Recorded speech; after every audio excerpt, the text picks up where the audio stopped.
Hi guys, MMA UK News. Obviously, my name's Spoonboy, MMA UK BJJ show. Today, joined by Nathaniel Montgomery. So, we're going to be Evolution of Combat 9, Mary Hill Community Halls. This Saturday, so tomorrow, we're going to be, I believe tickets are still available from the fighters, and we're also available from Evolution of Combat on their Facebook page and their Instagram page as well. Okay, so promise to be a great night. I'd say a great night of grappling, great night of kickboxing, and obviously MMA as well. So a lot of great fights on there. So definitely caters for everybody. So if you don't have tickets, then no joy. It's going to be an absolute beautiful night. So yeah, Nathaniel's going to be doing a grappling match against, I believe, Neil Laird. All right, so again, both top class grapplers in Scotland. Nathaniel's one of my favourite grapplers. Been one of my favourite guys over the last few years. So loved watching him through his blue belt, and then obviously now at his purple belt as well. So Nathaniel, absolute honour to have you on, buddy. How you doing? Thanks. Yeah, pretty good. Thanks for the comments there. I appreciate that. Definitely. Congratulations on your purple, by the way. Thank you, mate. Yeah, it's been a long time coming. But I eventually got into that blue belt. I mean, the blue belt is always one of these belts that hang over you. So once you get the purple belt, it feels like a great thing. So yeah, I'd say you've definitely been one of my favourite grapplers to watch. And I've seen you quite a few times. I always enjoy watching you, always enjoy your style. Managed to roll with you a couple of times as well. And I'd say it was definitely an experience rolling with you. I'd say you kicked my ass, which is good. But definitely love watching your style. So obviously we've seen you Evolution of Combat 8, Will McGage, so you managed to finish him with a Kimura. How was Evolution of Combat 8 for you? Yeah, it was good. It was really good. I didn't necessarily expect going in it would be as short as it was. I thought maybe the match would be a bit longer, but I guess you can't really choose that. But it was good fun. It was good to be back. That was the first comeback in a year and a half, which is the longest I've been off competition since I started jiu-jitsu. So it was interesting competing again. It's very different. Yeah. And then, I mean, submission only, I know we talked about it on Saturday. I mean, submission only events for you is where you seem to excel. Yeah, it's, I don't mind points at all, but I guess it is that going into a points competition, you do forget sometimes that you do have to worry about them. If someone passes, gets into mount, if you're 7 down, the onus isn't on them to then necessarily submit you.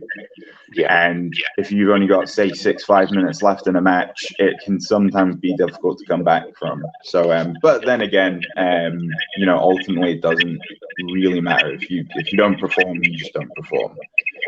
So points and sub only, I do enjoy them both. And actually, we've seen you obviously Evolution of Combat and obviously STIs as well. So, and it's always a joy to watch you. Now, in regards to obviously your training, again, we don't want you to give too much away. Okay. But I mean, what's a typical training week look like for you at the moment?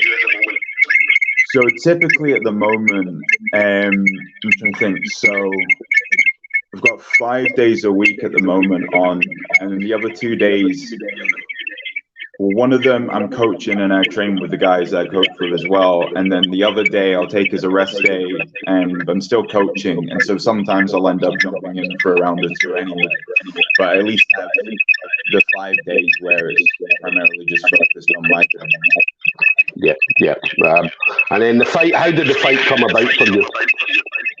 So Dan offered it to me pretty much straight after the last show. He had another match in mind, but that fell through, so ended up giving me Neil Laird. Is that coming through on mine? That weird? I think it's coming from yours, yeah. Okay. Sorry, this phone is on its last legs. Like, I need a new phone. I just realized this week.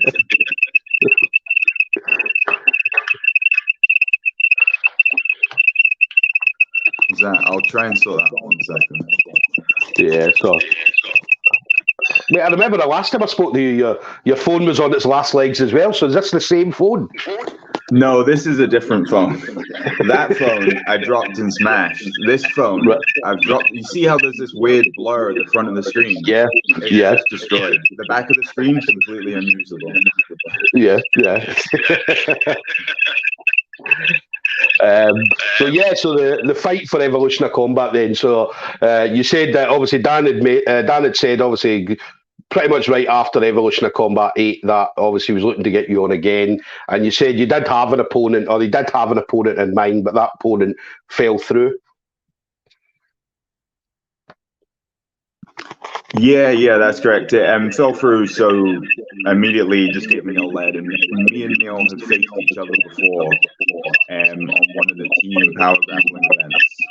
So I pretty much knew roughly what to expect, at least with facing Neil. I've also seen a few of his matches before, so I have a good idea, of what to expect. Yeah. And Neil brings that, MMA grappling style, which is obviously a little bit different from jiu-jitsu grappling. Yeah. I tend to actually, well, at least with the guys that roll in the gym, most of the style I prefer rolling, but not that I prefer rolling with the MMA guys, but I feel I find it's a bit easier to deal with. It feeds usually very heavily into my game. So it's usually the MMA style I quite like facing. It does feed heavily into my game. Yeah. And then, now that obviously we're back competing, what kind of things then are you looking to do? Because obviously I know that before obviously lockdown you were very, very active on the competition scene. So, what kind of things are you going to be looking to do going forward from obviously Evolution of Combat 9? From there, hopefully get back on to Dan's show whenever he's next. You got a show up here. I know there's SGI coming up as well. I haven't got anything back from yet, so I know they're still planning matches out. And then eventually, from there, over the winter, just see whatever's available. I'll just try and compete as much as I can. Even going down south to some of the opens, which should be 24/7 and whatnot will be on. And then probably another SGI. Yeah, definitely. And then on the Evolution of Combat 9 then, is there any fights, whether it be a grappling event or kickboxing or MMA, that you're looking forward to seeing? Definitely, yeah. So Kev's match, I'm always enjoying watching Kev compete. I faced Kev before a few times in an OM, so it's always good to watch him compete. And definitely Sean Clancy Jr.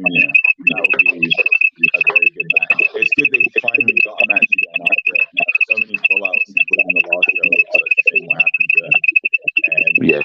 Sean Clancy used to train over with me, Cameron, and Paisley. So I've rolled a lot with him, trained a lot with him, so it'll be good to actually see him fight again. I'll be very excited. There's also a few guys from the Griphouse fighting as well. I know young Ellis is fighting, so that'll be good to see him finally get a fight in again. And Jeff, who's usually very entertaining to watch in MMA fights. Definitely. I know we got the chance to do an article with Ellis, and brilliant. Listen, it was absolutely brilliant. Such a nice guy as well. So young, he's got a big career ahead of him. Yeah, I often forget how young he is. Like, when you see people in the gym for so many years, you forget until you actually see the age. Like when Dan posted about his fight, I forgot that it's that young. Fighting and that young is great, so they will have a lot of experience by the time they're my age. Yeah, definitely. And even the guys fighting Salah, I think he's about 18 as well, 17 or 18, and he's been doing jiu-jitsu since he was about 5-year-old. So obviously, yes, he's got a lot of experience as well. And again, being so young and having so much experience. And it's good that the kids that we've got even training, they've been training since some of them were 6, 7, and they're only 11, 12 now. But just to think what they'll be like in 8, 10 years is insane. Yeah. How good they are now. definitely, hopefully, some future world champions coming out of Scotland. Do you know what I mean? So we're absolutely buzzing for that. As I said, I absolutely love watching the young guys coming through and doing their things. You know what I mean? So, and they're all under. I mean, look, especially you guys at the Griphouse. I mean, there's a lot of experienced guys there in different kind of martial arts, guiding these guys in the right direction. Yeah, definitely. We've got me and Cameron take the kids' classes over at the Grip. So we split the classes between us, so they get a good mix of two different styles. And then I've got classes over at Dojo 54 in Clydebank for the kids as well, and they're quite busy. And it's great when you see the kids regularly coming, and just, as you said, over the years, the ones that stick at it, how good they get, especially even for how little they train. Some of them can only train, say, twice, maybe 3 times a week. And how good they get in a short amount of time is insane. Definitely. So Evolution of Combat 9 for you then. So, yeah, I mean, the last one was fantastic. I'd say I always love watching you. This one, I feel, is going to be an absolutely fantastic event as well for yourself. So I'd say up against Neil Laird. Neil Laird, as we know, coming from an MMA kind of background. I believe Neil's still if I remember rightly, I think he's still a purple belt as well. So I'm sure he's been a purple belt for quite a while as well. So it's going to be a fantastic event. Definitely one that I'm looking forward to. Yeah, no, me too. Yeah, I wasn't sure whether he was purple or brown. It was only when I saw Dan post about the match, I noticed he was purple as well. I couldn't remember. It's one of those things when people are training Nogi and doing MMA for so long, they just don't really get promoted. So. Yeah. But he's definitely, I mean, Neil's been a purple belt for a long time, so hopefully at some point we're going to see him with a different colour around his waist. So, now, Nathaniel, obviously for you as well, I mean, hopefully we'll see another belt around your waist at some point soon. Yeah, sure. It's one of those things I don't tend to think about it. I'm usually of the opinion belts don't really matter that, especially for competition, nogi wise, it doesn't really matter that much. Like, they're a nice recognition, but realistically, it doesn't actually do anything. Yeah. You can, unless it's like legit, you can go and jumping around about the black belt division. So it really doesn't matter actually having a belt. Yeah, and that's the good thing about it, especially when you think like that you don't worry too much about the belt. Because I know at the lower belts, white and especially blue belt, it plays on your mind. But then once you get the purple, brown, and so on, it makes no difference to you. Yeah, exactly. Yeah, I remember at white belt, like you strive to get that blue belt, especially when you see everyone else getting promoted. But then over time, you realize less and less that, oh wait, the belts don't actually matter. You know, it's like you could get a black belt that's not that great, and then a blue belt who could murder you. So it's just, you know. Definitely. And then one thing for you, I mean, if you had to have a matchup with any grappler in the world, who would your favourite matchup be? Who would you ever want to fight if you did have the choice? Oh, I didn't expect that. Okay, I'm trying to think. I'd probably have to get back to you on that one. Yeah. Well, listen, we'll get that. We'll get that tomorrow. Any grappler in the world, that's a difficult question. Yeah. We'll get that tomorrow. We'll hopefully get that off you tomorrow. So, and then for you, anybody you want to shout out to, anybody you want to thank at all for the journey you've been on so far? Yeah, of course. Everyone at the Grip, especially over the last year, Paul McVeigh has been really helpful to me, especially since I decided to leave my work. He's helped me a lot with everything that's going on at the Grip, with coaching and everything. Even Paul McGuinness over at Clydebank, stuff we've been doing there together. Obviously Gary Christie too. Cameron Nicole as well has been a big help over the last couple of years. He's always been helpful in getting me coaching roles and just helping with everything. And Sean Taylor, for anyone who knows him, don't know how helpful he is to me, Cameron. Yeah, definitely. So I'm forgetting. In fact, Andy and David, two people who probably a lot of people want to know who's listening, but they're definitely very helpful. And Cammy Don. Definitely. Well, listen, it's always a pleasure to watch you. As I said, I'm going to be there tomorrow. So going to get to see you again tomorrow. So yeah, listen, I hope everything goes well for you tomorrow. Enjoy your. Are you on a rest day now? Is that you? Yeah. So I've got some coaching to do later, but no active so I'm not going to be training today. Put it that way. Nice. Well, listen, stay safe. And I'll see you tomorrow, buddy. All right. Excellent. Thanks. I'll see you tomorrow, Stu. Don't worry. Next time, I'll make sure I have a good phone for this, so it's not making that weird sound. Nice one. All right. Take it easy, brother. All right. See you later, Stu. Bye-bye.